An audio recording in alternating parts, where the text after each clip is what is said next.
আমরা দেখেছি বিএনপির দীর্ঘদিনের গণতন্ত্র পুনরুদ্ধারের লড়াই সংগ্রাম ১.৫ দশকের একটা সময়, লম্বা সময়। সেই সময় আমরা ষড়যন্ত্র যেমন দেখেছি, বিএনপি নেতাকর্মীরা স্বৈরাচারের আমরা জুলুম, নিপীড়ন, জেল জুলুম সবকিছু সহ্য করতেও দেখেছি, এবং বিএনপিকে ভাঙার ষড়যন্ত্রের কথাও বারবার এসেছে। কোন বিষয়গুলো আসলে সেই সময় বিএনপিকে শক্তি জুগিয়েছে? বিএনপির সবচেয়ে বড় কথা হচ্ছে যে আদর্শিক জায়গা। বিএনপির প্রতি যে মানুষের ভালোবাসা আছে, তাই ভালোবাসার মূল নিগড়টা কিন্তু বাংলাদেশ কেন্দ্রিক। অর্থাৎ যে মানুষটি বিশ্বাস করে যে বাংলাদেশই তার ঠিকানা, বাংলাদেশি জাতীয়তাবাদী তার আদর্শের জায়গা, এবং শহীদ রাষ্ট্রপতি জিয়া রহমানকে প্রতিষ্ঠাতা হিসেবে জেনে তার আদর্শকে যারা নিজের জীবনের জন্য বাস্তবায়ন করার চেষ্টা করেন বা রাজনৈতিক ক্ষেত্রে সেই শিক্ষাটাকে যারা অনুসরণ করবার চেষ্টা করেন, তাদের কাছে কিন্তু এই শক্তিটা খুবই অমিতভাবে আসে। যত ষড়যন্ত্র, যত নির্যাতনই আসুক, তারা কিন্তু কখনো আদর্শচ্যুত হন না। এটা হয়নি। আপনি বিএনপির ক্ষেত্রেও দেখেছেন যে 17টি বছর ধরে একটা দলকে ক্রমাগতভাবে জনপ্রিয়তার জায়গা থেকে সরানোর চেষ্টা করা হয়েছে, তাদের নেতাকর্মীদের বিরুদ্ধে মামলা দেওয়া হয়েছে, তাদের শীর্ষ নেতৃত্বকে অপবাদ দেওয়া হয়েছে দুর্নীতির সাথে জড়িয়ে, কিন্তু মানুষের আস্থা বিশ্বাস তো কমেনি। এমনকি দলের যারা নেতাকর্মী ছিল, যারা কষ্ট সহ্য করেছে, জেল খেটেছে, গুম হয়েছে, তাদের পরিবারের অসংখ্য পরিবার রয়েছে যে পরিবারগুলো অর্থনৈতিকভাবে ধ্বংসপ্রাপ্ত হয়েছে, ব্যবসা বাণিজ্য ক্ষতিগ্রস্ত হয়েছে, সন্তানের লেখাপড়া বিঘ্নিত হয়েছে, কিন্তু সব কিছুকে ছাপিয়ে তারা কিন্তু দলের প্রতি যতটা আনুগত্য দেখানো সম্ভব একটা মানুষের পক্ষে, তারা ততটাই দেখিয়েছেন। একজন মানুষও আদর্শচ্যুত হননি, একজন মানুষও দল ছেড়ে যাননি। বিএনপির সবচেয়ে বড় অর্জন এই জায়গাতেই। আমরা দেখেছি বিএনপির হাত ধরে কিন্তু অনেক নতুন নতুন জিনিসও প্রবর্তন হয়েছে। বহুদলীয় গণতন্ত্রের কথা যেমনটি আমরা জানি, তত্ত্বাবধায়ক সরকার ব্যবস্থাও বিএনপি প্রবর্তন করেছিল। সেই জায়গা থেকে ব্যাট ব্যবস্থা প্রবর্তন করেছিল বিএনপি, এবং বেসরকারি বিশ্ববিদ্যালয়ের অনুমতিও বিএনপি দিয়েছিল। সামনের দিনে ক্ষমতা এলে বিএনপির আর কি কি উদ্যোগ থাকবে? এই ক্ষমতা শব্দটির সাথে আমরা যাই না। আমি আগেও বলেছি আপনাকে, আমরা বলি যে মানুষ যদি বা জনগণ যদি ভোট দিয়ে আমাদেরকে রাষ্ট্র পরিচালনার দায়িত্ব দেয়, তাহলে প্রথম যে অগ্রাধিকার হবে সেটা আমি বলেছি, গত 17 বছরের যে জায়গাগুলোতে রাষ্ট্র কাঠামোকে ধ্বংস করা হয়েছে সেগুলো মেরামতের জন্য বিএনপির একটা 31 দফা কর্মসূচি রয়েছে। তার মূল কথাটি হচ্ছে জনগণের ক্ষমতাটিকে, জনগণের বাংলাদেশকে জনগণের কাছে ফেরত দেওয়া, মানুষের ভেতরে এই বোধটি তৈরি করা যে তারা সবাই বাংলাদেশি। অর্থাৎ ঐক্যের একটি গুরুত্বপূর্ণ প্রয়োজন হচ্ছে। দেশকে বিভাজিত রেখে কোনো ঐক্য হতে পারে না। সেই জন্য বাংলাদেশি জাতীয়তাবাদ, সে পাহাড়ে থাকুক, সমতলে থাকুক, যে মানুষটি যেখানে আছে তাদেরকে একীভূত করে, ঐক্যবদ্ধ করে একটা জাতীয়তাবাদের চেতনায় মানুষকে ঐক্যবদ্ধ করা, এটা একটা কাজ। আর গুরুত্বপূর্ণ কাজ হচ্ছে তারুণ্যকে সামনে আনা।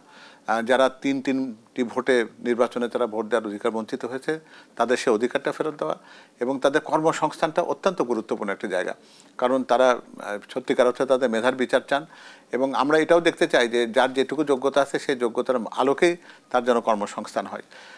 এর সাথে সাথে রয়েছে শিক্ষা ব্যবস্থাকে আমরা পরীক্ষা করতে গিয়ে কিন্তু বহুমুখী শিক্ষা, একমুখী শিক্ষা, আবার সৃজনশীল শিক্ষার নামে শিক্ষাকে নিয়ে অনেক এক্সপেরিমেন্ট হয়েছে।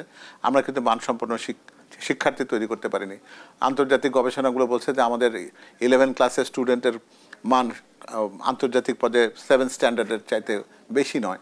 এগুলো আমাদের জন্য খুব লজ্জার ব্যাপার। তো ফলে বিএনপি এই শিক্ষার জায়গাটা থেকে দেখতে চায়, প্রাথমিক শিক্ষাকে সবচেয়ে বেশি গুরুত্ব দিতে চায়, স্বাস্থ্যকে সার্বজনীন করতে চান, গ্রামীণ যারা জনগোষ্ঠী যারা স্বাস্থ্য সেবা থেকে বঞ্চিত তাদের কাছে স্বাস্থ্যকে সহজলভ্য করতে চান। জ্বালানির ক্ষেত্রে একটা বিরাট বড় চ্যালেঞ্জ রয়েছে, পরিবেশের ক্ষেত্রে অনেক চ্যালেঞ্জ রয়েছে, বৃক্ষরোপণ একটি কর্মসূচি।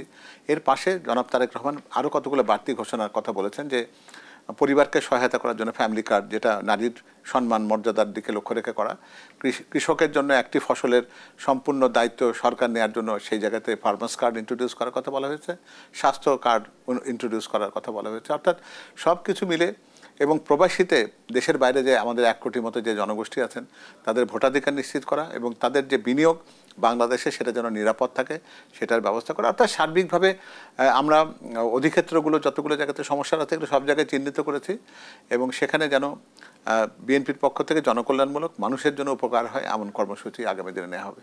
রাজনৈতিক বিশ্লেষকরা বলছেন এই মুহূর্তে বিএনপির অন্যতম একটি বড় সমস্যা হচ্ছে লাগাম ছাড়া তৃণমূল। প্রতি আসনে দেখা যাচ্ছে 2-এর অধিক প্রার্থী। সেই জায়গা থেকে অন্তর্কোন্দল তীব্র আকার ধারণ করেছে। সামনের দিনে বিএনপি এই বিষয়গুলো কিভাবে সামাল দেবে? আমি এটাকে অন্তর্কোন্দল বলতে চাই না, কারণ বিএনপি আপনি অবগত আছেন যে শতাধিক মানুষ ইতিমধ্যে নিহত হয়েছে। হ্যাঁ, সেটাও ঠিক, এটা খুবই দুঃখজনক।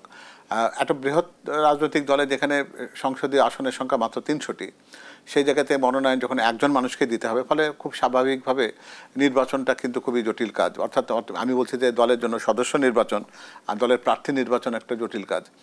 বিএনপিকে কাজ করতে হবে, কারণ আপনি নিজেও জানেন যে এই সমস্ত দলে ভালো ভালো প্লেয়ারের সংখ্যা বেশি থাকে, সেই দলের একাদশ নির্বাচন সবসময় কোচের জন্য জটিল কাজ হয়। ফলে আমাদের শীর্ষ নেতৃত্বের জন্য একটি চ্যালেঞ্জ। তবে বিএনপির এই সহনশীলতা আছে, অতীত অভিজ্ঞতা আছে। সবসময় কিন্তু বিএনপির নমিনেশনের ক্ষেত্রে কিন্তু একটা পদের বিপরীতে 10 জন 12 জন প্রার্থী সবসময় প্রার্থিতা প্রত্যাশা করেন। আগামী দিনেও সেই সম্ভাবনা আরও বেশিও হতে পারে, কিন্তু দিন শেষে যোগ্যতর ব্যক্তিকেই দেওয়া হবে, যিনি প্রার্থী হিসেবে দলের পক্ষ থেকে প্রতিনিধিত্ব করবেন বা প্রার্থিতা বা নির্বাচনকে প্রতিদ্বন্দ্বিতা করবেন। একই সাথে অন্যদের কাছ থেকে এই নিশ্চয়তাটা নেওয়া হবে, দল যাকেই মনোনয়ন দিক না কেন সবাই দলের জন্য কাজ করবে।